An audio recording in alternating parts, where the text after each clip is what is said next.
গভীর রজনীতে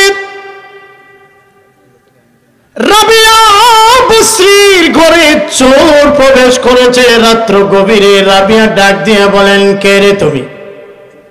বলে, আমি একজন চোর, চুরি করার জন্য তোমার ঘরে প্রবেশ করেছি।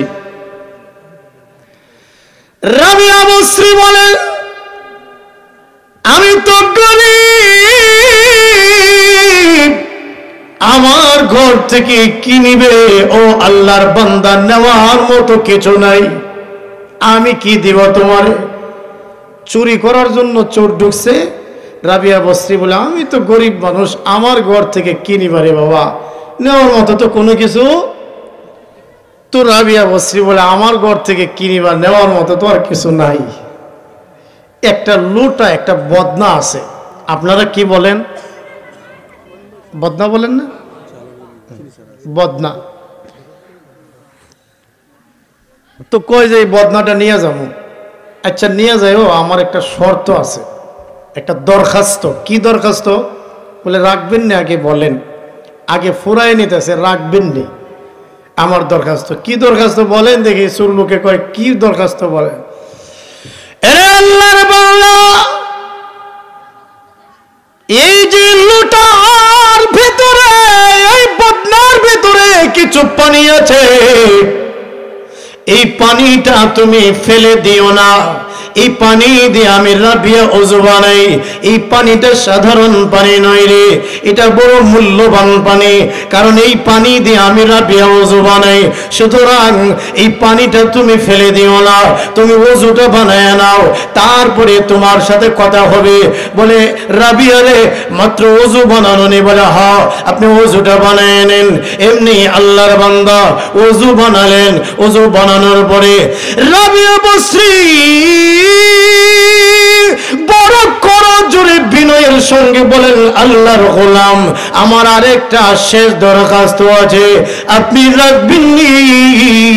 আমার শেষ দরখাস্তটা আপনি রাখবেননি? কি গো তোমার শেষ দরখাস্তটা? এমনি রাবিয়া বসরি ডাক দিয়ে বলেন, ওরে আল্লাহর গোলাম, ওই যে পাশে যায় নামাজটা বিছানো আছে, মাত্র 2টা রাকাত নামাজ আপনি আদায় করে নেবেন। যেহেতু আপনি ওযুটা বানায় ফেলাইছেন, আপনার যেহেতু ওযু আছে, আপনি একজন পবিত্র ব্যক্তি, মাত্র 2 রাকাত নামাজ আপনি আদায় করে নেবেন। চোর লোকটা ডাক দিয়ে বলেন, রাবিয়া রে, মাত্র 2 রাকাত নামাজ নেই? বলে, হ্যাঁ, মাত্র 2 রাকাত নামাজ। সুবহানাল্লাহ, জোরে বলেন না। রাবিয়া, ঠিক আছে, তোমার শেষ দরখাস্তটা আমি পুরো করলাম। চোর লোকটা যায় নামাজেতে আপনার মুসল্লার মধ্যে দাঁড়ায় গেলেন, আল্লাহু আকবার বলে। সে যা পারে ওই অনুপাতে তিলাওয়াত করে, সে তার মতো করে রুকু সিজদা করে। 1 রাকাত শেষ হয়ে গেল, দ্বিতীয় রাকাতের প্রথম সিজদা, দ্বিতীয় সিজদা শেষ হয়ে গেল, প্রথম বৈঠক শেষ। বৈঠক আপনার শেষ দিকে, চোখ দিয়া গড়ায় গড়ায় পানি পড়তেছে।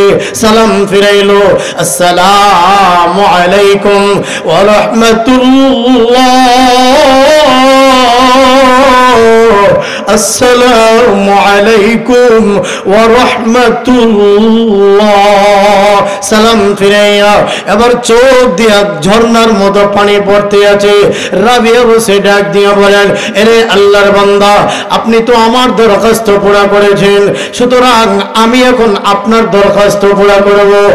আপনার সঙ্গে আমার চুক্তিবদ্ধতা ছিল, আপনি আমার দরখাস্ত পুরা করলে আপনাকে বদনা দিয়ে দিব, সুতরাং আপনি এটা নিয়ে যান, আমার আর কোনো আপত্তি থাকবে না।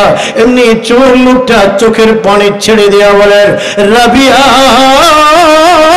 রে, না, আমি বদনা নিব না। কেন নিবেন না গো? বলেন দেখি, কেন নিবেন না? বলে, ও রাবিয়া, আমি এসেছিলাম চুরি করার জন্য, আমি চুরি করে মাল নেওয়ার জন্য এসেছিলাম। আমি যেন চুরির মাল নেই না, আমি যেন হেদায়েতের মালা পেয়ে গেছি, আমি যেন হেদায়েতের মালা গলায় নিয়ে বাড়িতে যাচ্ছি। বলেন না হেদায়েতের মালিককে? আর জোরে বলেন না হেদায়েতের মালিককে? তাহলে আমার আল্লাহ চাইলে অল্প মানুষের ভেতর থেকেও আমাকে আপনাকে হেদায়েত দিতে পারে কি পারে না? দয়ার মালিক যেন আমাদেরকে হেদায়েত দান করেন, বলেন না আমিন।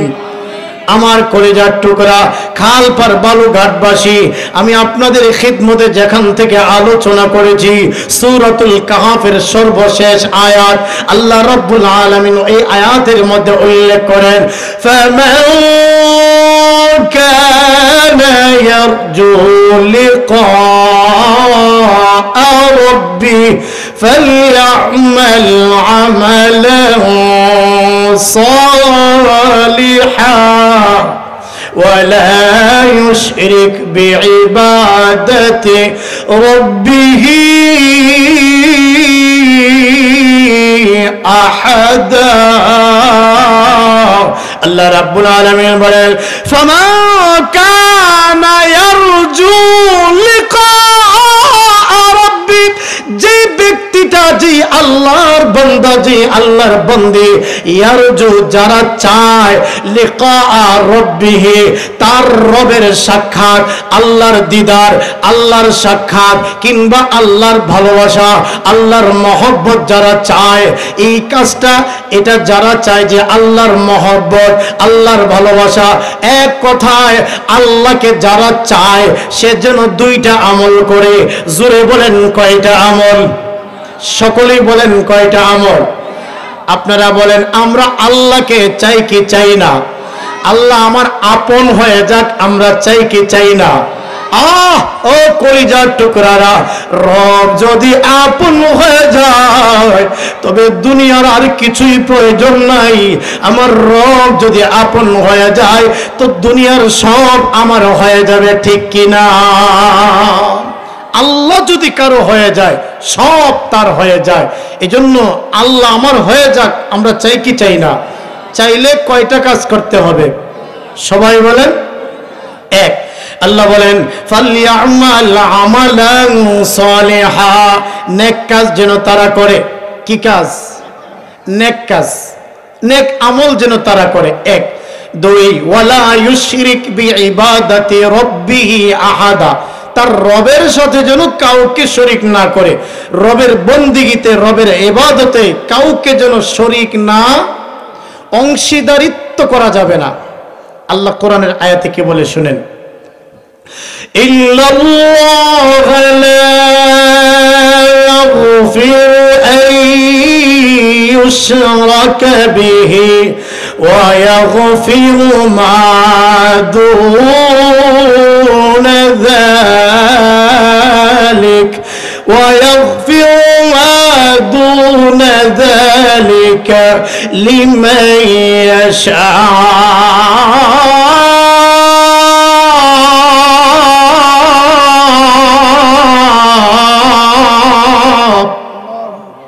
আল্লাহ রাব্বুল আলামিন বলেন ইন্নাল্লাহা লা ইয়াগফিরু আন ইউশরাকা বিহি, রবের বন্দিগিতে যারা অংশীদারিত্ব সাব্যস্ত করেছে, অংশীদার সাব্যস্ত করেছে, শরীক করেছে যারা আল্লাহর সাথে, আল্লাহ বলেন তার কোনো ক্ষমা নাই, তার কোনো ক্ষমা নাই। আর শিরক গুনাহ ব্যতীত, অংশীদারিত্ব ব্যতীত অন্য কোন গুনাহ যদি হয়ে থাকে, কবিরা গুনাহ যদি হয়ে থাকে, আল্লাহ চাইলে ওই ব্যক্তিকে ক্ষমা করে দিতে পারেন, দিবেন। এর মানে হলো যদি শিরক গুনাহ ব্যতীত অন্য কোন গুনাহ হয়ে যায় আর যদি তাওবার মতো তাওবা করে আল্লাহ তাকে মাফ করে দিবেন। এই আয়াতেই যেন আশ্বাস দেওয়া হয়েছে, আশা দেওয়া হয়েছে এখানে আমার দরদিরা। তাহলে আমরা পাইলাম আল্লাহর ইবাদতে কাউকে শরীক করা যাবে, গাছের পূজা করা যাবে না, মাছের পূজা করা যাবে না, চন্দ্রের পূজা, সূর্যের পূজা এইগুলো করা যাবে না। কোন মানুষ আর মাখলুকের সামনে মাথা নত করা যাবে? মাথা নত করব একমাত্র কার সামনে? সকলেই বলেন কার সামনে? আল্লাহর সামনে, রবের সামনে মাথা নত করব। আল্লাহু আকবার। তাহলে এখান থেকে আমরা দুইটা পাইলাম, আল্লাহকে যারা আপন বানাতে চায়, রব আমার হয়ে যাক, এটা যারা চায় দুইটা আমল, নেক আমল করবে আর আল্লাহর ইবাদতে কাউকে শরীক করবে না। আমার দরদিরা, ভালো যদি বাসতে হয় তবে এই ভালোবাসাটা যেন আল্লাহর জন্য হয়। ভালোবাসা দুইজনের জন্য হয় না।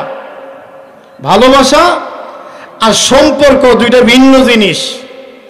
আপনাদের সাথে আমার সম্পর্ক যেটা এক জিনিস, আর ভালোবাসা প্রকৃত দিলের অন্তরের ভালোবাসা হবে একমাত্র আল্লাহ ও তার রাসূলের সাথে। কথা কি বুঝতে পারছেন আপনারা? আল্লাহর সাথে। শুনেন, ওই হাসান বসরি রহমতুল্লাহি আলাইহি এর নাম শুনছেন না আপনারা? শুনছেন তো? হাসান বসরি বিখ্যাত বুজুর্গ। রাত্র গভীরে ওনার পাশের বাড়ি থেকে স্বামী স্ত্রীর ঝগড়ার আওয়াজ ওনার কানে আসছে। উনি একটু গভীরভাবে যখন খেয়াল করলেন যে এরা কি নিয়ে ঝগড়া করে, হঠাৎ শুনতে পাইল একজন ধূপা, ঝগড়া যারা লাগছে একজন ধূপা এবং তার স্ত্রী। ধূপাই বোঝেন না আপনারা? কাপড় যারা আয়রন করে, হ্যাঁ?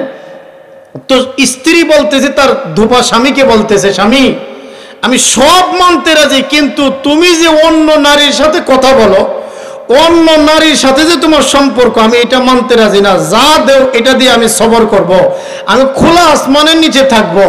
আমি কাপড় পাইলো আমি খুশি, না পাইলো তোমার সংসারে আছি, খাইয়া কিংবা সুখে দুঃখে তোমার সাথে সংসারে আমি আছি, কিন্তু অন্য নারীর সাথে তুমি এই মাখামাখি করবে, এটা সহ্য করব? কোন স্বামী বরদাস্ত করবে তার স্ত্রী ভিন্ন কোনো পুরুষের সাথে সম্পর্ক করুক? এটা বরদাস্ত করবে? তাই আল্লাহ এটা সহ্য করে না। যে আল্লাহর বান্দা হইয়া, আল্লাহর সৃষ্টি হইয়া, আল্লাহর খায়া আল্লাহর পয়রা সে অন্যর কাছে গিয়ে মাথা নত করবে, এই গুনাহ আল্লাহ সহ্য করবে? তাইলে শিরিক করা যাবে না। শিরিক ছাড়া অন্য গুনাহ হইলে তাওবা করলে আল্লাহ ক্ষমা করে দিতে পারে। আমার দরদিরা, লক্ষ্য করে দেখি, তাহলে আমরা পাইলাম শিরিক করা যাবে না, আর ভালোবাসতে হবে প্রকৃত অন্তরের ভালোবাসা হবে আল্লাহর জন্য। জোরে বলেন কার জন্য? আল্লাহর জন্য হবে ভালোবাসা। কলিজার টুকরারা, ইমানি মৃত্যু লাভের 10টা আমল এই আয়াতের প্রেক্ষিতে হযরত উলামায়ে কেরাম বাতলায় দিয়েছেন। আজকে আমাদের আলোচনার মূল আলোচ্য বিষয় হলো এইটা। সূরাতুল কাহফের সর্বশেষ আয়াতের অংশ থেকে উলামায়ে কেরাম মাশায়েখ বৃন্দ এখান থেকে ওনারা বের করেছেন 10টা আমল করলে ঈমান নিয়ে মৃত্যুবরণ করতে পারবে।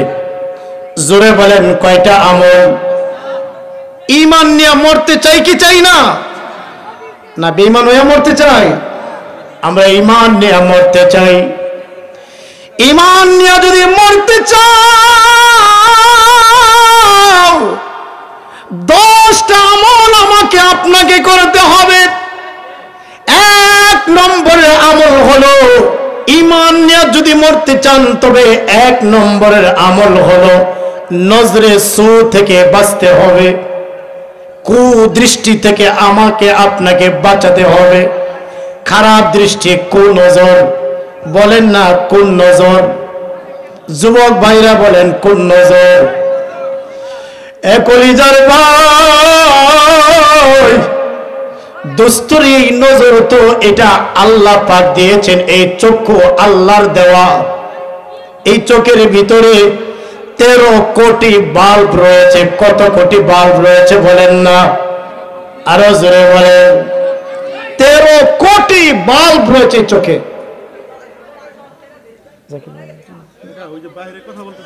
এই যুবক ভাইরা প্লিজ তোমরা কথা বলো না। আপনাদের খারাপ লাগতেছে? আমরা যে আলোচনাগুলো করতেছি এগুলো আমাদের জন্য দরকারি আলোচনা না? যুবক ভাইদেরকে বিশেষ করে আমি দৃষ্টি আকর্ষণ করছি, আমাদের এই দুইটা চোখে 13 কোটি বাল্ব রয়েছে। আমাদের এই লাইটগুলো, বাল্বগুলো কিছু কিছু লাইট জ্বলে, কিছু নিভে, কিছু জ্বলে কিছু নিভে। এই 13 কোটি বাল্ব দিয়ে আমরা আজকে আল্লাহর সবুজ শ্যামল শস্য এই পৃথিবীটা আমরা দেখতেছি কলিজার টুকরারা। আর না, এই চোখের কয়েকটা বাল্ব যদি নষ্ট হয়ে যায় তবে চোখে কম দেখে। কারো প্লাস হয়, কারো মাইনাস হয় কি হয় না? কথা বলেন না, হয় কি হয় না? বাল্ব নষ্ট হয়ে গেলে ও দরদিরা, দুনিয়ার মানুষেরা, শক্তিধর রাষ্ট্রগুলো, বড় বড় বৈজ্ঞানিকেরা কত কিছু আবিষ্কার করেছে, কিন্তু আল্লাহর দেওয়া আসল যে নিয়ামতটা একেবারে আল্লাহর মতো করে প্রকৃত একটা চোখ বানানোর ক্ষমতা কারো আছে? কারো এই ক্ষমতা নাই। ও কলিজার টুকরা, তাই এই চোখটা হলো আল্লাহর দেওয়া নিয়ামত।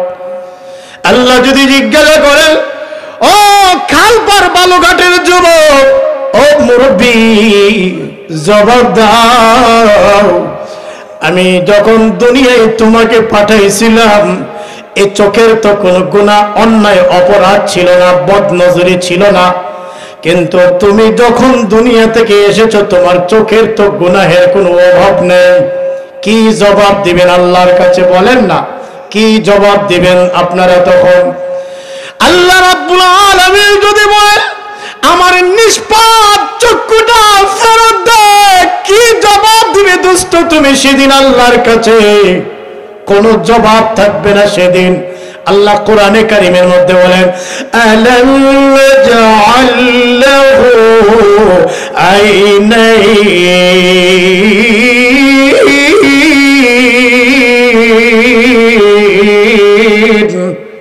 আমি আল্লাহ কি তোমাদেরকে দুইটা চক্ষু দান করি নাই রে বান্দা? এই নিয়ামতকে আমি আল্লাহ তোমাদের দান করি নাই? তাহলে কেমনে তোমরা নাশুকরিয়া করো? কিভাবে এই নিয়ামতের অপব্যবহার তোমরা করো? আমার নবীজি বলেন, বদনজর, কুনজর, কুদৃষ্টি, শয়তানের যতগুলো তীর আছে এর মধ্য থেকে বিষাক্ত একটা তীর হলো বদনজর, কুনজর। বদনজর করলে এখান থেকে এটা ব্রেইনের এটা ক্যাচ করে এবং সেখান থেকে এটা অন্তরে যায়। এইভাবে আস্তে আস্তে আপনার জিনার মতো গুনাহ হয়। যৌবনের মাধ্যমে যে ধরনের গুনাহগুলো হয় সে গুনাহগুলো হয়ে যায়। এটার মূল সূচনা হলো বদনজর, কুদৃষ্টি। জোরে কোন ঠিক কিনা? মূল হচ্ছে আপনার কুদৃষ্টি। আর কুদৃষ্টি যারা দেয়, বদনজর যারা করে, তারা আল্লাহর রহমতের দৃষ্টি থেকে হাজার কোটি কোটি মাইল দূরে ছিটকে পড়ে। আল্লাহর রহমতের নজর তাদের থেকে সরায় নেয়। আল্লাহ যখন তার রহমতের নজর সরায় নেয়, এখন বলেন যদি আযাব আর গজব আসে তাকে কে বাঁচাবে? বলেন না, কে বাঁচাবে? বলতেছেন তো আল্লাহ। আল্লাহ তো আপনি যখন কুনজর দিলেন, টিভিতে স্টার জলসা, জি বাংলা আছে না নাই? রাক্ষসী, কটকটি, পাখি, আরো কি আছে? যুবকরা বলেন না, আর কি আছে? আরো আসেনি? কেমন মুসলমান তুমি, কেমন মুসলমান, নামাজের সাথে নেই পরিচয়, মানো না কোরআন, তুমি কেমন মুসলমান। তুমি রমজান এলে রাখো না রোজা, দিনকে করো আঘাত, পয়সা করির নেই কো অভাব, দাও না তো যাকাত। কথা বলেন, তুমি ইমানদারির বড়াই করো নাই তোমার ইমান, তুমি কেমন মুসলমান, কেমন মুসলমান, তুমি কেমন মুসলমান, নামাজের সাথে নাই পরিচয়, মানো না কোরআন, তুমি কেমন মুসলমান। কথা বলেন ঠিক কিনা? ঠিক। ওগো দরদি, তাহলে আমরা বলতেছিলাম আমরা মুসলমান দাবি করি, আবার স্টার জলসা দেখি মুসলমান দাবি করি, বদনজরি, কুনজরি, এই গুনাহগুলো আমরা করে থাকি। জি বাংলা আরো কত রকমের গুনাহ আমরা করে থাকি। কিছু মুরব্বিয়ানরা আছে, এমনও আছে চায়ের দোকানে এমন ভাবে তাকাইছে, এমন ভাবে তাকাইছে যেন কি যেন এখানে লুকায় আছে। একটা নাটক সিনেমা দেখতেছে, উলঙ্গপনা নারী দেখতেছে। এই যখন তার হাল, সারাটা দিন চা খায়, শরীরটা কাটলে যেন রক্ত বের হবে হবে না, যেন চা বের হবে। আর সারাদিন খালি আপনার ওই নাটক, সিনেমা, টিভির সামনে, এই হলো হালত। অথচ আল্লাহর রসুল বলছেন বদনজর, কুনজর এটা শয়তানের বিষাক্ত তীর, আর এর মাধ্যমে আল্লাহর রহমতের দৃষ্টি থেকে দূরে চলে যায়, কোটি কোটি গুণ মাইল দূরে চলে যায়। তাহলে আল্লাহর রহমত থেকে দূরে গেলে আমাদের উপায় আছে? বলেন, উপায় আছে? কোনো উপায় নাই, কোনো উপায় নাই। শুধু তা নয়, আল্লাহ কোরআনে কারীমের মধ্যে বলেন কুল মুমিনিনা ইয়াগুদ্দু মিন আবসারিহিম ওয়া কুল মুমিনাতি ইয়াগুদ্দুনা মিন আবসারিহিম। আল্লাহ বলেন, হে রাসূল আপনি বলেন মুমিন পুরুষেরা তাদের দৃষ্টিকে যেন অবনত রাখে, নত রাখে। মুমিন আর নারীরাও যেন তাদের দৃষ্টি নিচের দিকে রাখে। নিচের দিকে কেন রাখবে? আপনি ডান দিকে চাইবেন, ওই দিকে নারী, খোলামেলা নারী। বামে চাইবেন, খোলামেলা নারী। উপরে চাইবেন দোতলায়, তিনতলায়, ওখানেও দেখবেন খোলামেলা নারী। আপনি বাঁচার আর কোনো রাস্তা নাই। বাঁচতে হলে আল্লাহর পদ্ধতিতে আসতে হবে, নজর নিচের দিকে। বলেন না কোন দিকে? নিচের দিকে। মোবাইল সংক্রান্ত গুনাহ, টিভি সংক্রান্ত গুনাহ, আরো ইত্যাদি ইত্যাদি, এর মাধ্যমে সবচেয়ে বেশি বদনজরি, কুদৃষ্টি হয়, কুদৃষ্টির গুনাহ হয়।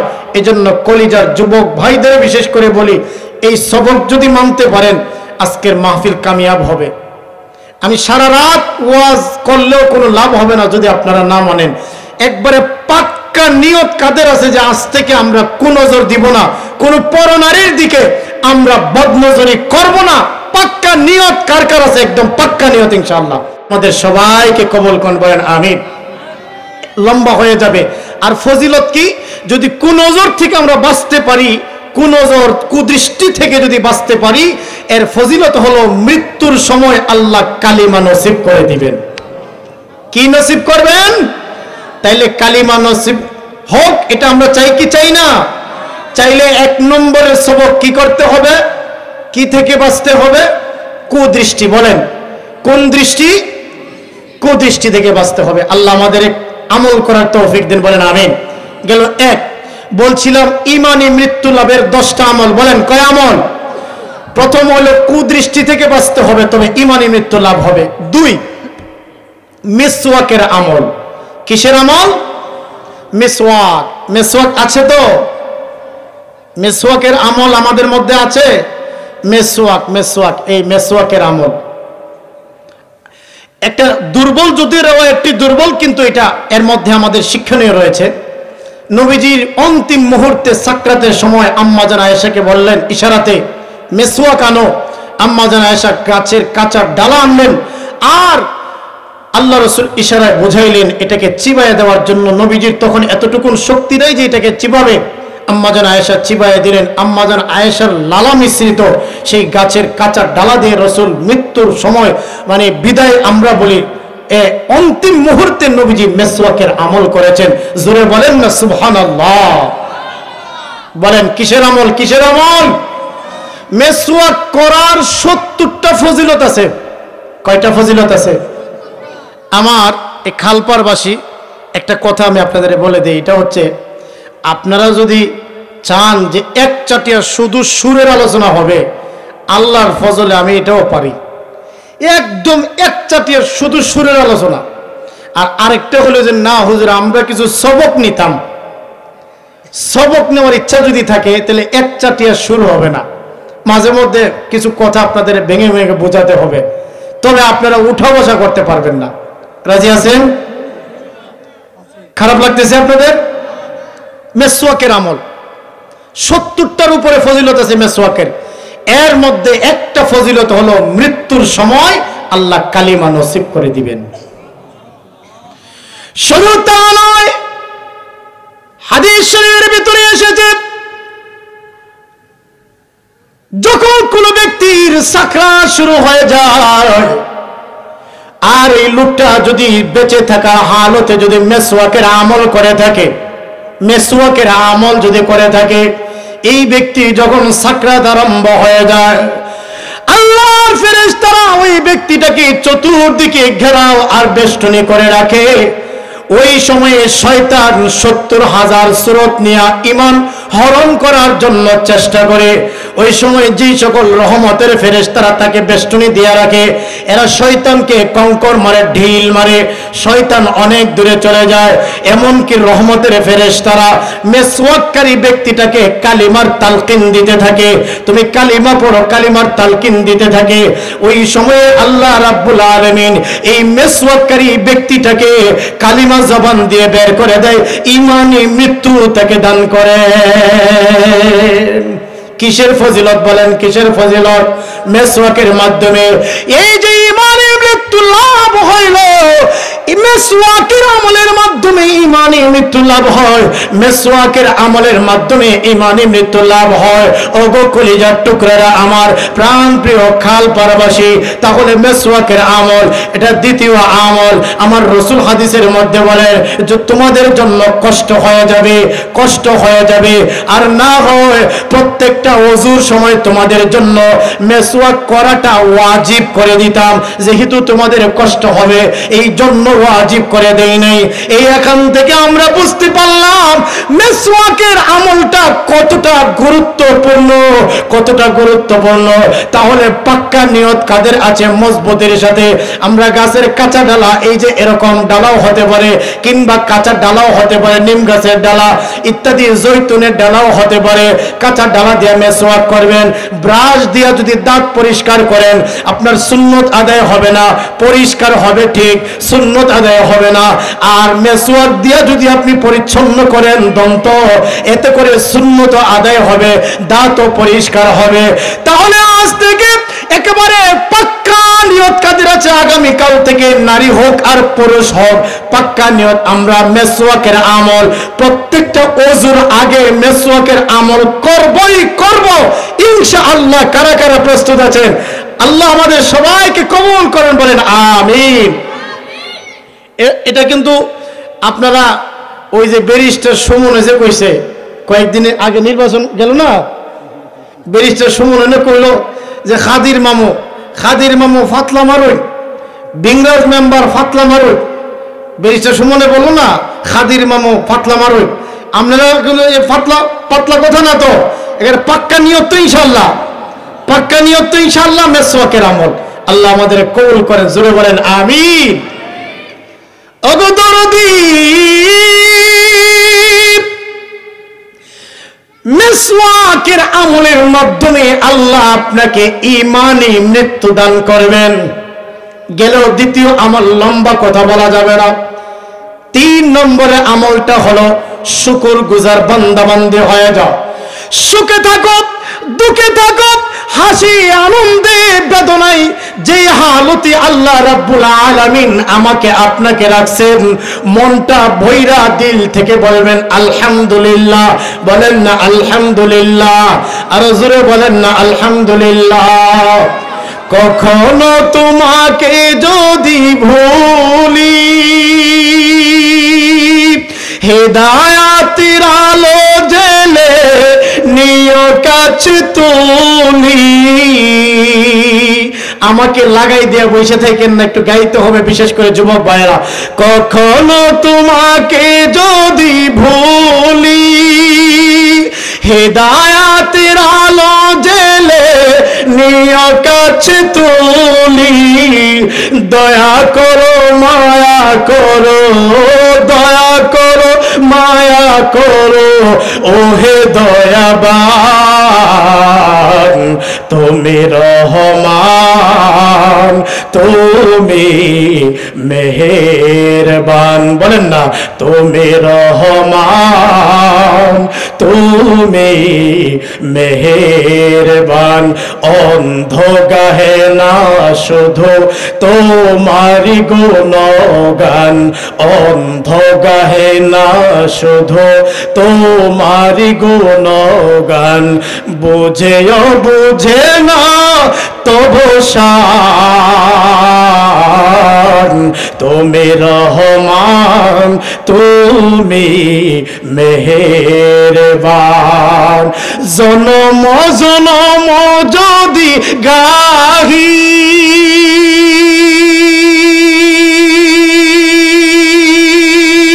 তোমারি করুণা গাওয়া, তোমারি মহিমা গাওয়া শেষ হবে নাহি, ঠিক না? জনম জনম যদি গাহি তোমারি মহিমা গাওয়া শেষ হবে নাহি, দয়া করো মায়া করো, দয়া করো মায়া করো ওহে দয়াবান, তুমি রহমান তুমি মেহেরবান। অন্ধ গাহে না শুধু তোমার গুণগান, বুঝেও বুঝে না তবু শান, তুমি রহমান তুমি মেহেরবান। আল্লাহ রাব্বুল আলামিন বলেন লা ইন শাকারতুম লা আযীদান্নাকুম ওয়া লা ইন কাফারতুম ইন্না আযাবি লাশাদীদ।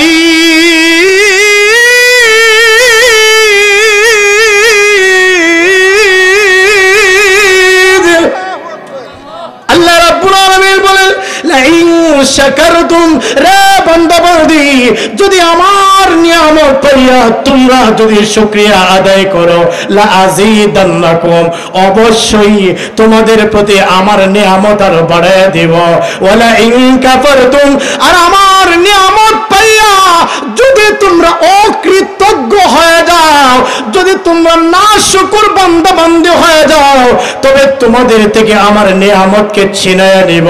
ও আমার দরদিরা, তাহলে আল্লাহ যে হালতে রেখেছেন, যে যে অবস্থার উপরে আছি, আল্লাহ রাব্বুল আলামিনের শুকরিয়া আমাকে আপনাকে আদায় করতে হবে। যদি করি, আল্লাহ আমার আপনার প্রতি নিয়ামত আরো বাড়ায়া দিবে। বলেন না আল্লাহ শুকরিয়া পালনার্থে বলেন আলহামদুলিল্লাহ। একটু দয়া করে যদি আপনারা সামনের দিকে আগাইতেন আমার খুব ভালো লাগতেছে। আর মুফতি জাকির ভাই জানে আমি আপনাদের এলাকার মানুষদেরকে অনেক মহব্বত করি, অনেক ভালোবাসি আপনাদেরকে। কেমন যেন আপনাদের এখানে আসলে আমার আলাদা একটা আবেগ কাজ করে। এটা আল্লাহ পাকের একটা দয়া, ওই যে আপনাদের প্রতি অনেক মহব্বত, এই মহব্বত থেকে এটা আসে। একটু মেহরবানি করে আগায় যান। মাশাআল্লাহ, এই তো সাথীরা আসতেছে, ঢুকতেছে, ইনশাআল্লাহ ঢুকবে। আল্লাহ আমাদের সবাইকে কবুল করেন। জোরে বলেন না আমিন, আরো জোরে বলেন আমিন।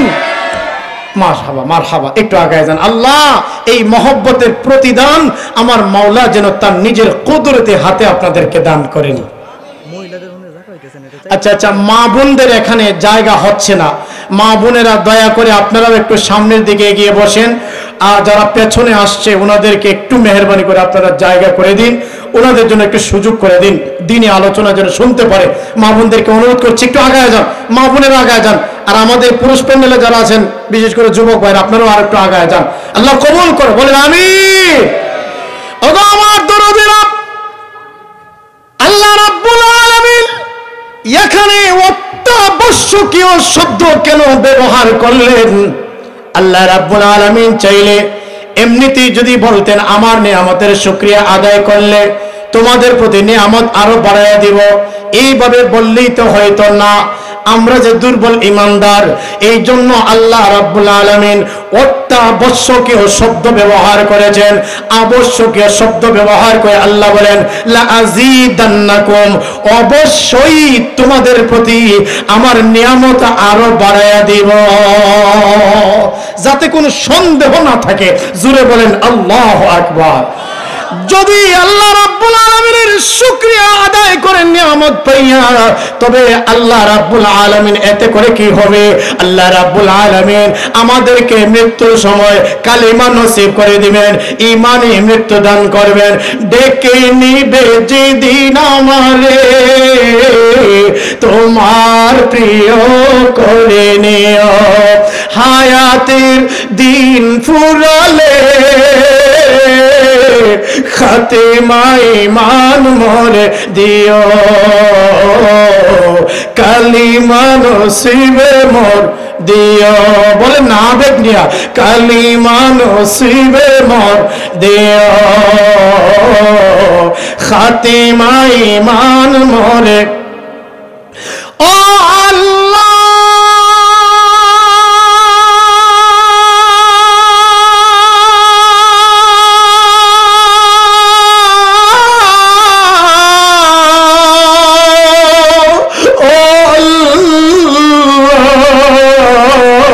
খাতিমা ঈমান মোরে দিও, কালিমা নসিবে মোর দিও, ডেকে নিবে যেদিন আমারে তোমার প্রিয় করে নিও, হায়াতের দিন ফুরালে খাতিমা ঈমান মোরে দিও, কালিমা নসিবে মোর দিও। বলেন আল্লাহুম্মা আমিন। ও আমার দরদিনা, ইমানি মৃত্যু লাভের 10টা আমল আমরা বলতেছিলাম। এর মধ্যে 3 নম্বরে আমলটা হলো আল্লাহর শুকরিয়া আদায় করা। যে যে হালতে আছেন এই হালতে মাওলা পাকের শুকরিয়া আদায় করতে হবে। অন্তত মনে করবেন রোহিঙ্গাদের থেকে তো আমরা ভালো আছি। একটু তাকান না সিরিয়ার জমিনের দিকে, তাদের শরীরে গোশত নাই, যেন হাড্ডি আর হাড্ডি দেখা যায়। এদের তুলনায় তো আমরা ভালো আছি। কথা কোন ঠিক কিনা? আল্লাহর শুকরিয়া আদায় করবেন, মাওলা পাকের শুকরিয়া আদায় করবেন। লম্বা হবে তাই আমি সংক্ষেপ করে দিলাম। এই হলো 3 নম্বরের আমল। এরপরে 4 নম্বরের আমলটা হলো আল্লাহর রাস্তায় সদকার আমল করা। আল্লাহর রাস্তায় সদকার আমল করা, এই 4th পয়েন্টটা, এটা আমরা একটু শেষ দিকে আলোচনা করব কোরআন থেকে ইনশাআল্লাহ। এরপরে 5 নম্বরের আমলটা হলো সুহবতে আহলুল্লাহ। সুহবতে আহলুল্লাহ বলা হয় আল্লাহ ওয়ালাদের সংস্পর্শে যাওয়া, আল্লাহ ওয়ালাদের সংস্পর্শে থাকা, আল্লাহ ওয়ালাদের কাছে যাওয়া, আল্লাহ ওয়ালাদের থেকে শ্রবণ করা, সুন্দর সুন্দর ইসলামের সবকগুলো, দ্বীনের তালিম নেওয়া। ও দরদিন আমার, আজকে আমাদের মধ্যে এটার বড় কমতি আছে। আজকে আমাদের স্থানীয় অনেক অনেক উলামায়ে কেরাম আছে। আপনাদের এই খালপার বলেন, এই দোহার বলেন, অনেক উলামায়ে কেরাম বুজুর্গানে দিন আছে না নাই? বলেন না আছে না নাই? আল্লাহ কোরআনে কি বলে শুনেন, ইয়া আইয়ুহাল্লাযীনা আমানুত্তাকুল্লাহ ওয়া কুনু মা'আস সাদিকিন।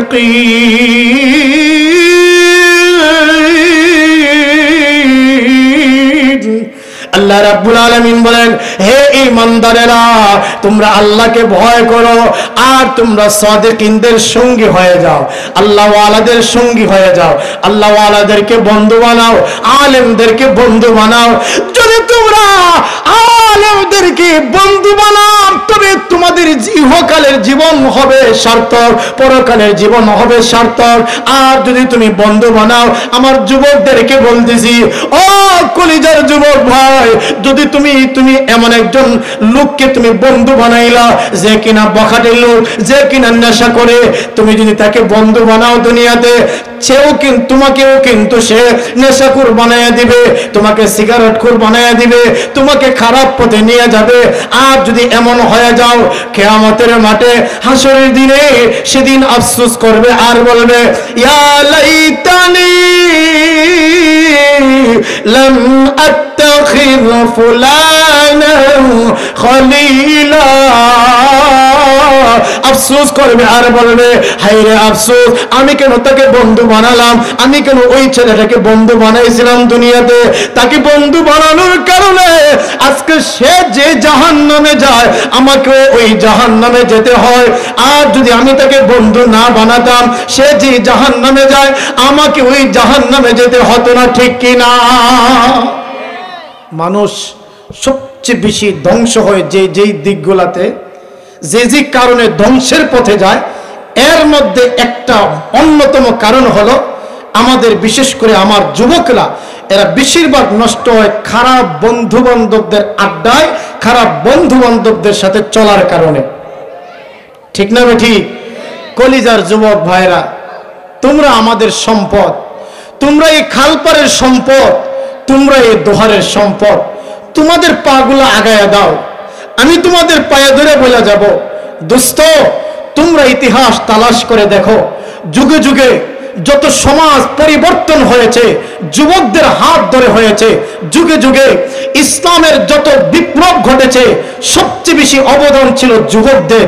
দোস্ত তোমরা ইতিহাস খুলে দেখো, মোহাম্মদ বিন ইখতিয়ার উদ্দিন বখতিয়ার খিলজি রহমতুল্লাহি আলাইহি 17 বছরের যুবক, তিনি পথ করে ইসলামের বিজয়ী পতাকা উড্ডীন করেছে, দেশ বিজয় করেছে, দেশকে দেশ তিনি বিজয় করেছে, সেও ছিল যুবক। তোমরা ইতিহাস খুলে দেখো, মুহাফিজের বয়স কত ছিল? অল্প মাত্র বয়সে, অতি কিশোর বয়সে তারা ইসলামের সবচেয়ে বড় শত্রুকে হত্যা করে ইসলামের চূড়ান্ত বিজয় ছিনিয়ে এনেছে। তাহলে বোঝা গেল যুগে যুগে ইসলামের বিজয় এসেছে, ইসলামের বিপ্লব ঘটেছে যুবকদের হাত ধরে, যুবকদের হাত ধরে, যুবকদের হাত ধরে। ও যুবক ভাইরা, তোমরা এই দোহারের সন্তান, তোমরা এই খালপাড়ের কৃতি সন্তান, এই সমাজের আগামীর উজ্জ্বল ভবিষ্যৎ, তোমরা আগামীর এই সুন্দর সমাজ উপহার দিবে। তোমরা আমার আপনার নবীজি মাত্র 12 বছর বয়সে হিলফুল ফুজুল নামের একটি সংগঠন তিনি গঠন করলেন। মুফতি সাহেব হুজুর মুফতি জাকির হোসেন ভাই আছেন, আমাদের আরো হুজুর ওলামায়ে কেরাম আছেন, ভুল হলে ওনারা আমাকে শুধরাই দেবেন স্টেজে, আমি মেনে নেব যেহেতু ওনারা বড় ভাই। মাত্র 12 বছর বয়সে আমার আপনার নবীজি হিলফুল ফুজুল নামের একটি ইসলামিক সংগঠন তিনি প্রতিষ্ঠিত করেছেন। আর এর মাধ্যমে সামাজিক উন্নয়নমূলক কাজ, এর মাধ্যমে হতদরিদ্রদের পাশে দাঁড়িয়েছে, এর মাধ্যমে আপনার সমাজের মধ্যে অন্যায় অবিচার কিভাবে বন্ধ করা যায় সেই পরিকল্পনা ওখান থেকে করেছেন। সুতরাং অখালপাড়ের যুবকেরা, আপনাদের মধ্য থেকে একটা টিম রেডি হতে হবে যে আমরা আমার নবীর সেই নবীর উম্মত, আমরা এই সমাজে ইসলামের নতুন এক বিপ্লব ঘটাবো। যুবকদেরকে তৈয়ার হতে হবে। কোন কোন যুবকেরা প্রস্তুত আছেন আগামীর সুন্দর একটা ইসলামিক সমাজ গঠন করার জন্য? আল্লাহকে দুইটা হাত উঁচু করে দেখাইয়া দিন। নারে তাকবীর, নারে তাকবীর। খালপাড় বালুঘাট এলাকার যুবক বৃন্দ জিন্দাবাদ, মুরব্বী বৃন্দ জিন্দাবাদ, নারে তাকবীর। আমার কলিজার যুবক ভাইদেরকে বলছি, বিশেষ করে দোস্ত, আপনাদের এই যৌবনের অনেক দাম, অনেক দাম।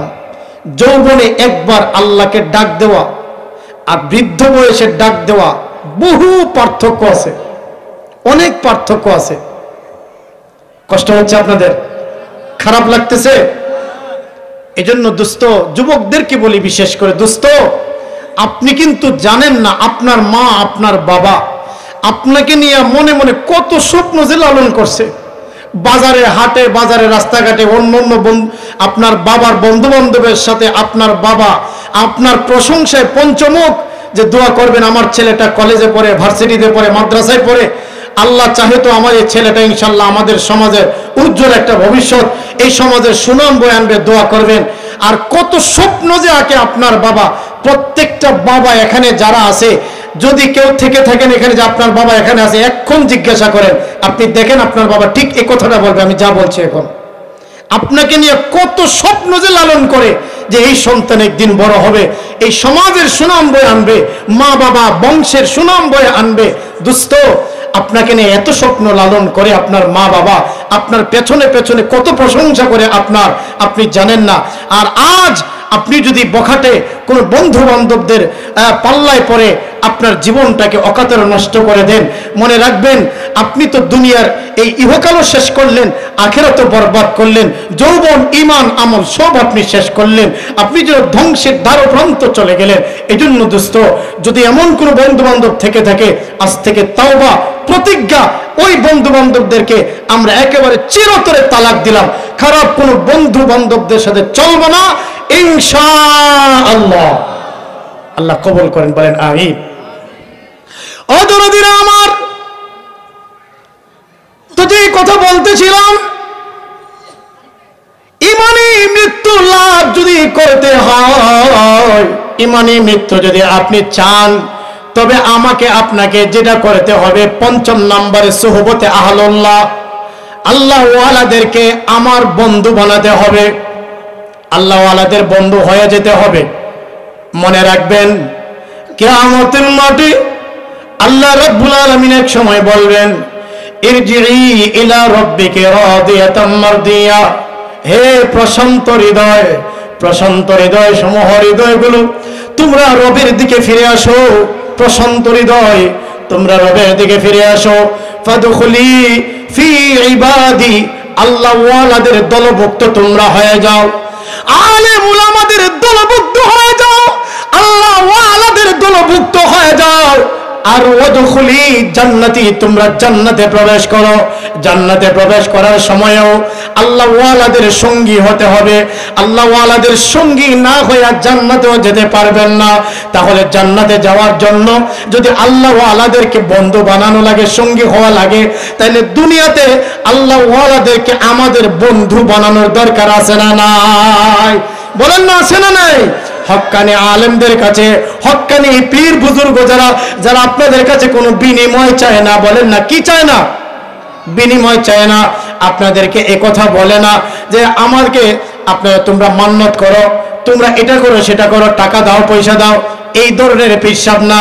বরং সত্যিকার অর্থে দিনের দরদ লইয়া, বুকের মধ্যে ইসলামের দরদ নিয়া, দিনের সত্য কথাগুলো, সঠিক মাসআলাগুলো সূরা কেরাত আপনাদেরকে শিখায়া দেয়, ওই আলেমদেরকে বন্ধু বানাবেন। আল্লাহ আমাদেরকে কবুল করেন।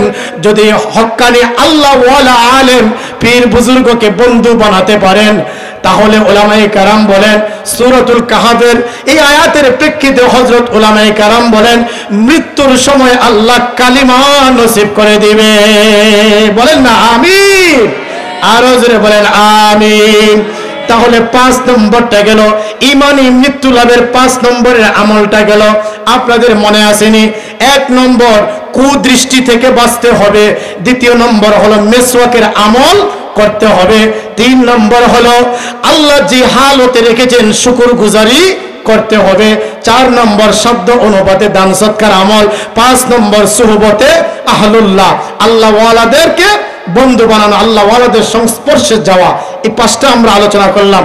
এবার আসেন ৬ নম্বর। ৬ নম্বরটা হলো ইমানি মৃত্যু যদি তুমি চাও, তবে তুমি আল্লাহর মহব্বত অন্তরে জায়গা দাও।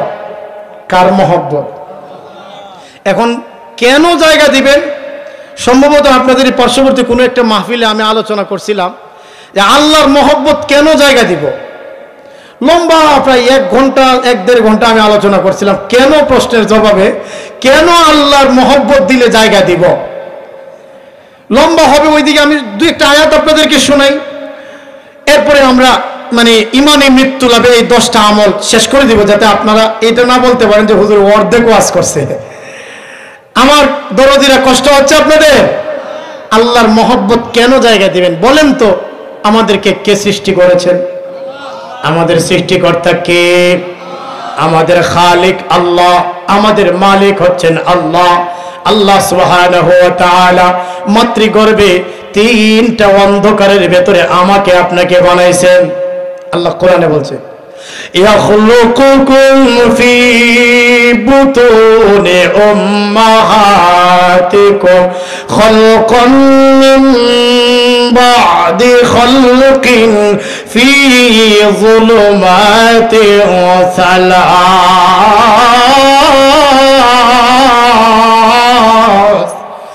আল্লাহ রাব্বুল আলামিন বলেন, তোমাদেরকে মায়ের গর্ভে 3 তিনটা অন্ধকারের ভেতরে বানাইছেন।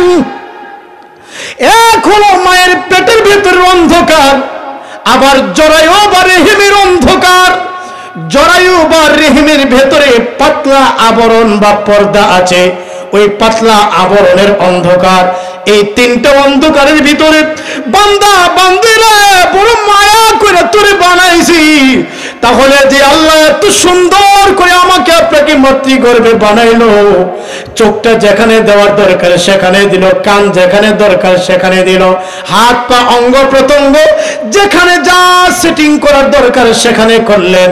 ওই রবের ইবাদত বন্দেগী হবে, ওই রবের ভালোবাসা অন্তরে জায়গা দিতে হবে, ঠিক কিনা? আল্লাহর ভালোবাসা, সাহাবায়ে কেরাম এত পরিমাণের আল্লাহকে ভালোবেসেছেন যে আল্লাহ আল্লাহর রসুল ছাড়া তারা আর কিছুই বোঝে না।